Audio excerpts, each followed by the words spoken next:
राधे। आइए, अब तक हमने भगवान श्री कृष्ण के बाल चरित्र का अध्ययन किया, श्रवण किया। तो उसे दशम स्कंध का पूर्वार्ध कहते हैं, 49वां अध्याय तक। अब 50वें के बाद भगवान का अब बाल चरित्र को प्राय छोड़कर अब भगवान का राजनीति में प्रवेश है।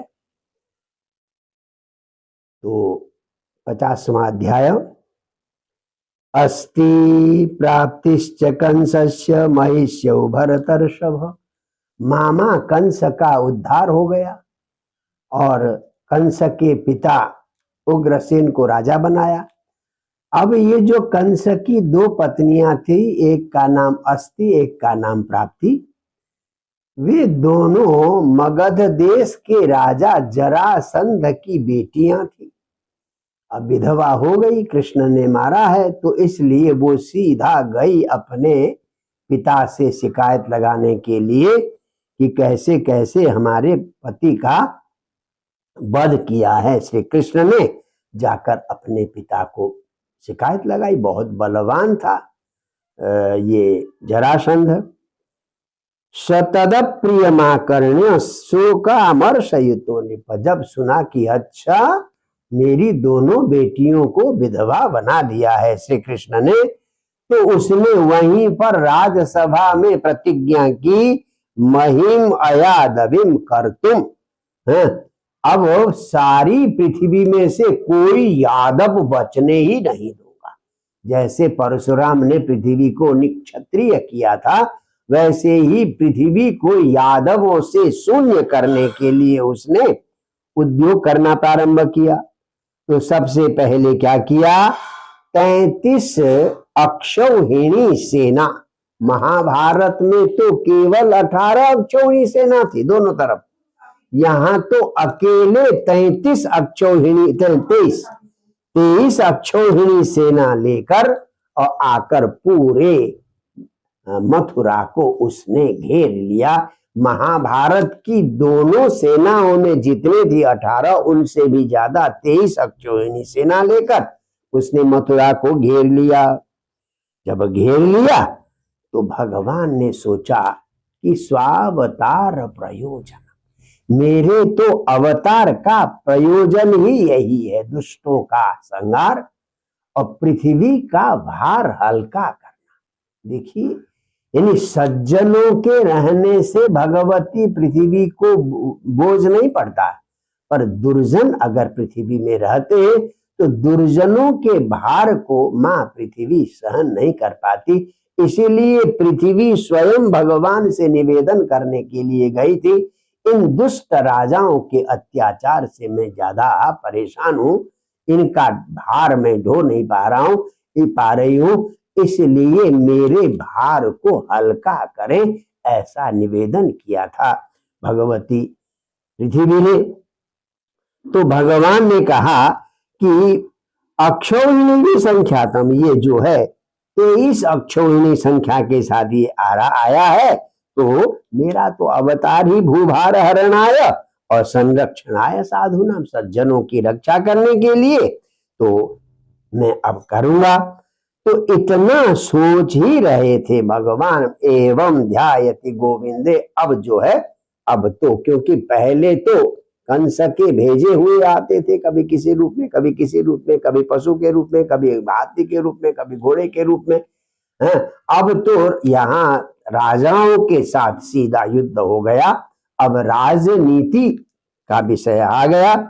तो भगवान जब ऐसा सोच रहे थे, आकाश से सूर्य की तरह चमकते हुए 2 रथ और भगवान के दिव्य आयुध आ गए। आप देखें, रामायण में भी जब भगवान राम लंका में पहुंचते हैं, जब युद्ध प्रारंभ होता है रावण के साथ, तो उस समय दिव्य रथ, पहले तो भगवान पैदल ही लड़ते रहे, जब रावण के साथ युद्ध का समय आया तो ऊपर से इंद्र ने भगवान राम के लिए दिव्य रथ भेजा। तो यहां भी अब राजा के साथ युद्ध करना है, जरासंध के साथ युद्ध करना है, तो दिव्य दो रथ पैदा हो गए और उसमें सारे युद्ध के हथियार वगैरह सब रखे हुए थे। और जब देखा दोनों रथ और हथियारों को, अपने बड़े भाई से कहते हैं, भाई साहब देखिए, ए सते रथ आया तो दैतान्यायुधानि च, देखिए आपके लिए रथ आ गया, मेरे लिए भी आ गया, और आपके जो प्रिय हथियार हैं, मेरे जो प्रिय हथियार है, और ये भी आ गए हैं। तो उन्होंने दोनों ने दंसितो कवच बांध लिया। अब स्वायुधाद्यो अपने अपने हथियार लेकर अल्पीयसा बलेन, मथुरा की सेना बहुत ज्यादा नहीं थी, छोटी सी सेना लेकर वो 23 अक्षौहिणी सेना के साथ युद्ध करने के लिए मथुरा से निकल पड़े भगवान। और बाहर निकल भगवान ने पांचजन्य शंख बजाया। तो कहते पांचजन्य शंख की ध्वनि सुनकर 23 अक्षौहिणी सेना का हृदय कांपने लगा। अब फिर जब सामने गए तो कृष्ण के पास आता है जरासंध, कथा के न त्वया योद्धुमिच्छामि बाले नैके न लज्जय, तू तो बालक है, दूध मुहा दूध पीता बालक है, मैं तेरे से क्या युद्ध करूंगा, तेरे से युद्ध करूंगा तो मुझे शर्म आएगी। हाँ, तेरे बड़े भाई से मैं युद्ध करूंगा, बलराम से युद्ध करूंगा, अगर धैर्य है तो आ जाओ मेरे साथ युद्ध करने के लिए। भगवान ने मुस्कुराते हुए कहा, देखो वीर लोग तो पराक्रम दिखाते हैं, बकबक नहीं किया करते हैं, तो बकबक मत कर। तो तब जाकर उन्होंने युद्ध प्रारंभ किया। छोटी सी सेना मथुरा की और कृष्ण और बलराम। बेचारी मथुरा की रहने वाली स्त्रियां जो है अपनी अपनी घर की अट्टालिकाओं में जाकर देखने लगी। सब लोग शोक से व्याप्त है कि इतनी बड़ी सेनाओं ने मथुरा को घेर लिया, सब लोग डर रहे थे। अब भगवान ने भी गृहण निसंगात संददत क्षरण, अब जब कब भगवान यहां से बाण निकालते, कब संधान करते, अब कब छोड़ते दिखता ही नहीं, इतनी तीव्र गति से भयंकर युद्ध होने लगा। अब तो लोगों के किसी का सिर कट गया, किसी का हाथ कट गया, किसी की जांग कट गई, बड़ा विचित्र दृश्य हो गया उस युद्ध में। कहते हैं युद्ध रूपी समुद्र हो गया। समुद्र में क्या होते हैं, भुजाहय पुरुष शीर्ष कच्छपा, जैसे समुद्र में अहय सर्प होते, तो लोगों के काटे हुए हाथ ही सर्प है, और जो लोगों के कटे हुए सिर क्या है, कच्छप, कछुए की तरह खून की नदी में वो तैर रहे हैं। हाथ दीप दीप, यानी जो मरे हुए हाथी वही बीच बीच के द्वीप टापू बन गए, और ग्राह कुला वही ग्राह बन गए, और हाय जो मरे हुए घोड़े हैं वो ग्राह की तरह दिखने लगे। करोड़ मीना, और लोगों के जो हाथ कट गए वो जो है मछली की तरह दिखाई दे रहे थे। नरकेश कसई भला, और लोगों के जो खुले हुए बाल है ऐसा लगता है पानी के ऊपर शैवाल काई जमी हो, ऐसा दिखाई देने लगा। धनुष तरंगा, और जो लोगों के कटे हुए धनुष है वो पानी का मानो तरंग हो, इस प्रकार से अक्षूरी का आवर्त, और जो ढाले हैं वो ऐसी दिखती है जैसे पानी का आवर्त हो, जल भ्रमरी हो। तो ऐसा भयंकर युद्ध हो गया। बस युद्ध करते करते कृष्ण और बलराम ने कुछ ही देर में जरासंध की सेना को समाप्त कर लिया। क्षयम प्रणीतम वसुदेव पुत्रयो विक्रीडितम, खेल खेल में 23 अक्षौहिणी सेना को समाप्त किया। जब अब जग्राह विरथम रामो, तो जरासंध को विरथ कर दिया, उसका रथ तोड़ दिया, हथियार काट दिए। तो बलराम ने जाकर जरासंध को पकड़ लिया। जब उसको मारने ही वाले थे तो भगवान ने कहा, भैया इसको छोड़ दो, इसको मत मारो, ये और सेना ले आएगा, हमें ज्यादा प्रयास करने की जरूरत नहीं, ले आएगा फिर करेंगे।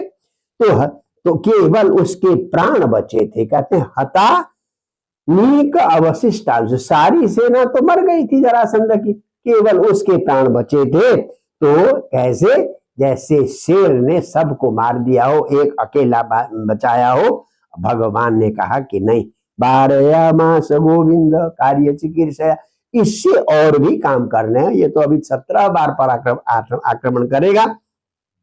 उसको छोड़ दिया। छोड़ने के बाद बड़ा लज्जित हो गया जरासंध। सोचा कि मैं जाकर भगवान शंकर की तपस्या करूंगा, फिर कृष्ण को मारूंगा। जब वापस आ रहा था तो मित्रों ने कहा, भाई जय और पराजय तो होता रहता है, चिंता मत करो। तो उसको समझाकर फिर वो वापस गया। और इधर भगवान शंख दुंदुभी के घोष के साथ, विजय ध्वनि के साथ मथुरा में प्रवेश करते हैं। लोगों ने पुष्प की वर्षा की, कुसुम की वर्षा की, और बहुत बढ़िया वो हो गया। तो इस प्रकार से सप्तदश कृत्व 17 बार 23 अक्षौहिणी सेना लेकर जरासंध ने मथुरा पर आक्रमण किया। 17 बार सारी सेना मार देते और उसे जीवित छोड़ देते। जब 18वीं बार आने वाला था तो एक यवन, जिसको काल यवन कहते हैं, नारद जी ने उसको भेज दिया। नारद जी भी बड़े कुतूहल है ना, उनको तो लीला करवानी होती है भगवान से। तो उन्होंने कहा कि भाई देखो, उसके साथ कहते हैं जब वो युद्ध करता था तो आदि शक्ति, योद्धा की आदि शक्ति उसके पास आ जाती थी।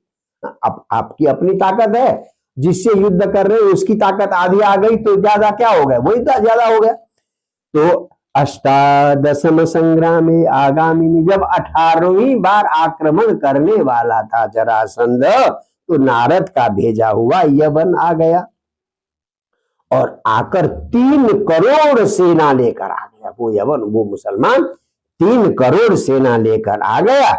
और उसने सुना था नारद जी से कि भाई तुम अगर 2-2 हाथ करना चाहो तो यदुवंशियों से करो, वो भले वीर। तो भगवान ने सोचा कि भाई अब इसके साथ युद्ध करूंगा तो तभी अगर उधर से जरासंध आ गया तो मथुरा वासियों का संहार करेगा या तो उनको बंदी बना लेगा। अब भगवान यहां से राजनीति में प्रवेश करते हैं। तो अब भगवान ने क्या सोचा कि अब मुझे मथुरा वासियों की रक्षा करनी है। तो इन्होंने अपनी योग माया से आदेश दिया और पश्चिम में द्वारका, जो आज गुजरात में है, तो द्वारका में समुद्र में द्वारकापुरी का निर्माण कर लिया। क्योंकि भगवान ने सोचा, देखिए यहाँ भगवान के सोच में अब राजनीति का प्रवेश हो गया। बंधुन वदिष्यथ वा नेष्यते स्वपुरम बलि, अगर मैं इस यवन के साथ युद्ध में उलझ जाऊंगा तो जरासंध आएगा, हमारे सारे बंधुओं को पकड़ लेगा या तो बंदी बना के ले जाएगा, तो बड़ा अनर्थ हो जाएगा। तो इसलिए एक उपाय करते, पहले इनकी रक्षा करते। तो मथुरा वासी अपने भक्तों की रक्षा करने के लिए भगवान ने द्वारकापुरी का निर्माण करवाया। तो अंतः समुद्र, ताकि वहां तक कोई जा ही न सके। समुद्र के अंदर कैसे कोई जाएगा। अंतः समुद्रे नगरम, कृष्णा बड़ा विचित्र शहर बनाया, जिसको आप द्वारकापुरी कहते हैं। कि त्वाष्टम विज्ञान नैपुरम, त्वष्टा जो है बहुत बड़े इंजीनियर हैं, देवताओं के इंजीनियर हैं। तो उन्होंने अपनी सारी शिल्प कला यहाँ पर लगा दी, बहुत गजब का। और कहते हैं ये 12 योजन 12 योजन 12 योजन चौड़ा नगर बनाया है, बहुत बड़ा नगर बनाया। और रथ्या चत्वर बीथी भी, वहां पर बड़े बड़े राजमार्ग भी है, चबूतरे भी है, और बीथियां छोटी छोटी गलियां भी है, बहुत बढ़िया। सुरद्रुम स्वर्ग के पेड़ लाकर वहां लगा दिए, बढ़िया बढ़िया उद्यान बगीचा आदि लगा दिया। और घर तो ऐसे थे जिनके ऊपर सोने के गुंबद लगे हुए थे, और फर्श जो है मणि का, दीवार में भी मणि लगी हुई थी। ऐसा बढ़िया दिव्य बना लिया। चातुर्वर्ण जनाब कृष्णम, जहां पर ब्राह्मण क्षत्रिय वैश्य शूद्र चारों वर्ण रहते थे, तो ऐसा बढ़िया बनाया। और सुधर्मा, जो इंद्र की का जो सभागार है उसको सुधर्मा कहते हैं। जहां रहने पर न तो भूख लगती है, न प्यास लगती है, न आयु बढ़ती है, यानी भूख प्यास निद्रा आलस्य कुछ होता ही नहीं है। तो ऐसा सुधर्मा सभा भी ले आए और पारिजात वृक्ष, हाँ, वहां से ले आए। तो ऐसा बढ़िया जो है, और वरुण ने श्याम कर्ण घोड़े भेज दिए, इंद्र ने पारिजात वृक्ष भेज दिया, और है कुबेर ने अष्ट लोकपाल निधिपति अपार कोष भेज दिया। सारा भगवान का दिया हुआ था। तो भगवान तदीयम वस्तु गोविंद तुभ्यमेव समर्पय, आपकी वस्तु आपको दे रहे हैं, हम देने वाले कौन होते हैं? आप हम भी जब पूजा करते हैं, हे प्रभु आपकी वस्तु है, आपकी दी हुई है, हम आप ही को अर्पण कर रहे हैं।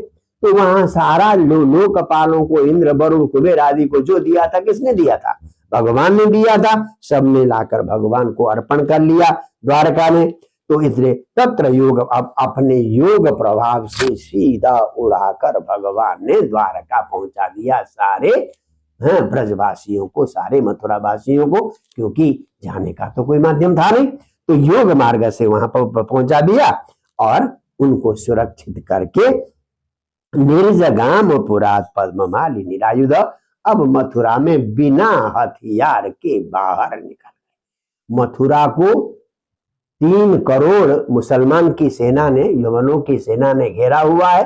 सारे मथुरा वासियों को द्वारका पहुंचा दिया और स्वयं बिना हथियार के शत्रु की सेना की ओर भगवान जा रहे हैं।